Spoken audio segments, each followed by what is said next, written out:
I think it quite works that I wanted to do a very small intro preview type thing for this particular book. It's one of my most favorite books, actually. I discovered it, I'd say, about 11 years ago. It's by Marina Fiorato. I don't think I'm saying her name right, but yeah, The Botticeli Secret.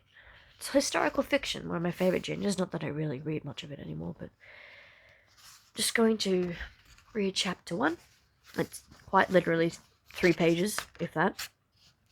So, just to give some some preview. I'm gonna stop talking. Okay. Chapter one. Florence looks like gold and smells like sulfur. The buildings are massive, gorgeous, and epic. They are made of glowing gilded stone and silver marble. Yet the smells, animal dung, human waste, rotting meat, and vegetables left in the gutter for market, would make a tanner blanch. In fact, the city is a mass of contradictions. It is built for giants with the huge loggias, that's not how you say that word, toothsome palaces and massy pillars. Yet the Florentines are a tiny people and scuttle around the plinths like brightly dressed pygmies. The only citizens that truly fit such a scale are the statues that wrestle their stony bouts in the della Signora. Okay, I don't know how I'm going to. Some of these words are very. Reading them is one thing, reading them out loud is another thing. So, okay. Florence is beautiful and brutal. Beautiful and brutal. Her beauty is skin deep. Underneath, the blood runs very near the surface. Ronderous palaces and chapels stand right next to the Bargello jail, a place worse than the Inferno. In every church, heaven and hell coexist on the walls. These opposite fates sit cheek by jowl on the ceilings too, divided only by the cross ribs. In the dome of Santa Maria del Fiora, our great cathedral, angels and demons whirl around together in a celestial fortune's wheel. Paradise and damnation are so close, so very close. Even the food is a contradiction. Take my favorite food, carpaccio. Slabs of raw meat, fair running with blood. It's delicious, but something had to die to make it. On the streets, too, gods and monsters live together. I have no illusions. I am one of the monsters. Luciana Vetra, part-time model and full-time whore. The preachers spill a poison about the likes of me from their pulpits, and decent women spit at me in the street. The Lord and the devil compete for the souls of the Florentines, and sometimes I think the devil is winning. If you enter the damn, if you enter the Battistero, I really should Google these words and look upon the mosaics of the Last Judgment. Which bit do you look at first? Heaven with the do-gooding angels and their halos and hallelujahs, or hell with the long-eared Lucifer devouring the damned? And if you were to read Dante's Commedia, would you start with Paradiso, with its priests and pop-holy prelates, or the Inferno, where the skies rain blood and Feckle's nobles fry feet first? You know the answer.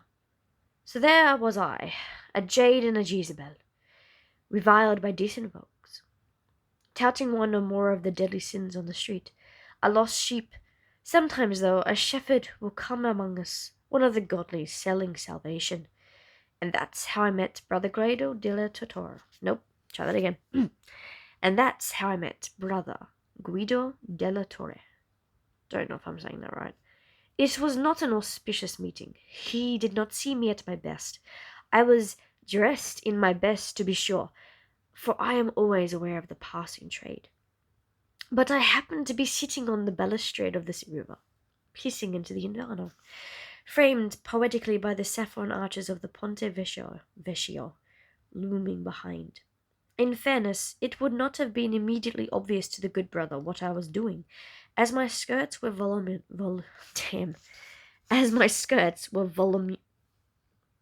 I really should edit these videos. Voluminous. God.